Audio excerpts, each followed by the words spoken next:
healing process, or if they're just using it for preventative measures, or they just don't want to use products that are full of chemicals, because in the animal world, it's just now becoming popular, semi-popular to use quote-unquote natural products, but a lot of the natural products that are out there are not all 100% natural. And, if you take time to read ingredients on products for your animals, such as flea repellent or shampoo, more and more now you are seeing that they're containing some form of essential oil. Right. So, and I like to tell people, too, that not one oil fits all, which is what happens when people have not true aromatherapy training, or they just think, like, again, using tea tree as an example, that tea tree is used for an antifungal, but it might not be the right antifungal for, say, if you had 3 dogs and maybe one dog it was great, but the other 2 dogs had an allergic reaction to it. Yeah.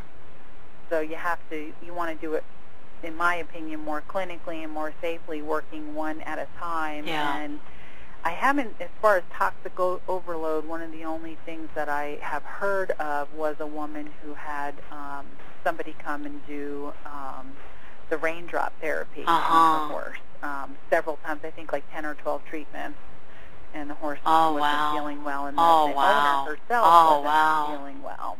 So they both were semi-toxic, and so and some of that is from second person too. So I haven't gotten to speak to the person directly, but that's just a common sense thing, where whether it's that technique or another technique, you just don't want to overload using too many oils, all at once. Yeah. Because animals are extremely sensitive with their sense of smell, but their skin is also very sensitive too. And then they lick a lot. So they're going to right away go smell it, put their nose right in it. So it's going to go right on their nostril area, and then they're going to be tasting it. They're very in touch with their senses.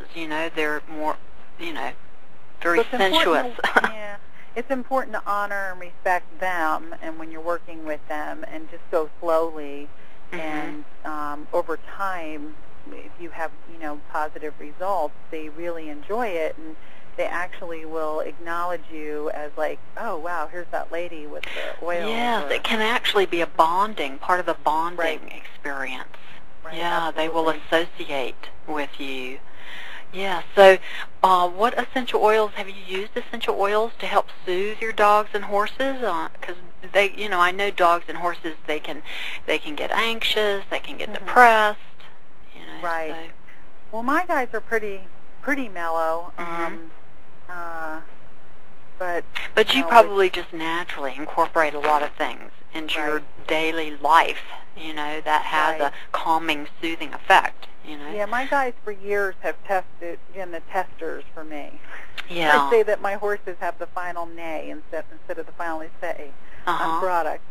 So they're accustomed to that and like that. But when when we had gone through our recent trauma of them being stolen and recovered, one of the first things that we did when we saw them was rebond with the scent of smell. I had anointed myself with the oils and re-anointed them. And, wonderful. Use the oils to calm them down. And which ones did you find most helpful? Did they have ones that I actually made my own blend called, and I called it Animal Whisperer.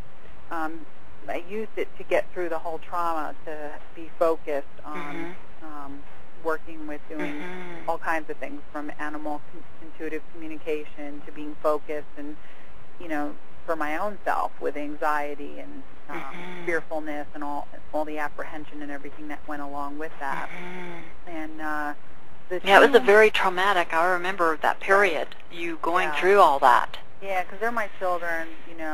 My horses are like 25 years old, and I've had them, for a long, long time, and they had never been separated. So that was another issue, with working with the smell and the sense of smell with the oils, and then with the box flowers. So that was very helpful for the healing. To bring them back together with their own selves too. So what oils did you find most helpful?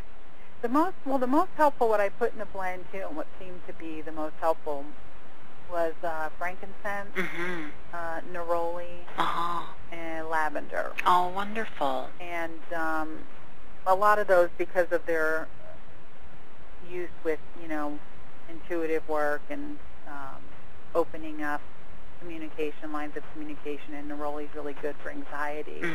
Also the fact that neroli is one of my favorite oils, so it was one that I usually often would have on me, so my animals would associate that with me. So that was another thing, was rebonding with the association through smell. Yes.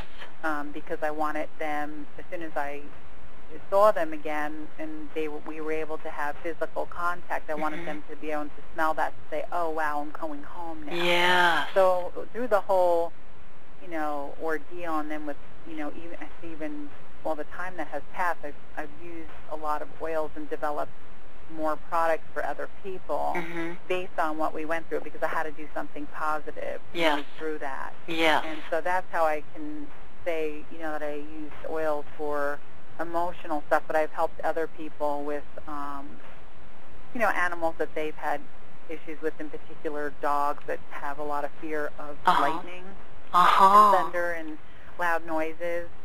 And so do you think those same oils or other oils? Same oils, lavender in general. I like to teach people the real, especially if it's somebody who is not really, quote, wanting to be an aromatherapist, but they're just wanting to know for their own self.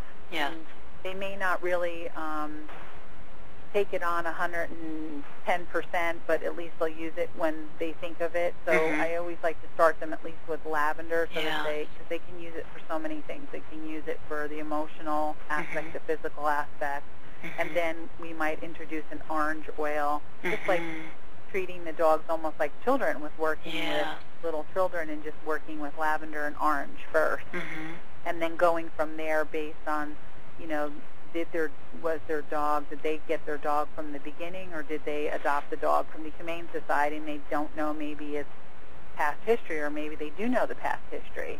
And if we do, then we try to work on unpeeling the onion layer of where did the original fear and all of that come from, and use oils to help with that, as well as the Bach flowers. So did your horses have, did you sense they have very much trauma? Did they get over it pretty quick, or? No, it took a while. I with my gelding, he always was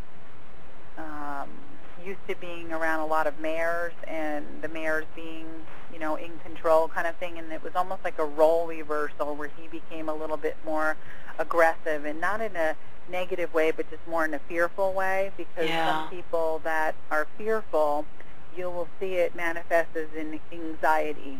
And if you just go boo, they come out of their skin. And other people, you'll see them become more aggressive. Well, his fear went more in a very, stallion-like kind of, I got to be in charge. And when we introduced him to my mare, who came home first, it was a very interesting reintroduction, because she went right up to him and took him all around the field and basically did a dance with him, and he mimicked everything she was doing, and showed him where everything was. And then, because she always used to be in charge, but it's been reversed now. He's more in charge. Wow.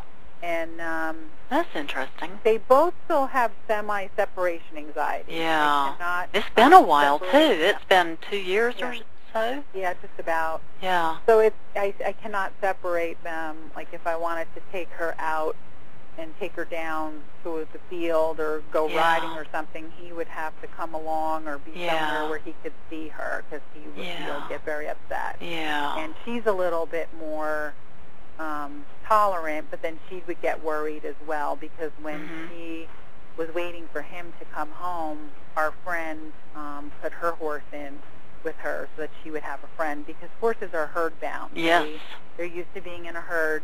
And dogs too, a lot of people they're pack animals. Dog, they don't realize dogs really like to have a companion, whether it be a person all the time or whether it be, another dog friend. So that's really, but otherwise I think everything else is pretty calmed down. My mare seemed to have developed some hormonal imbalances, which she didn't have.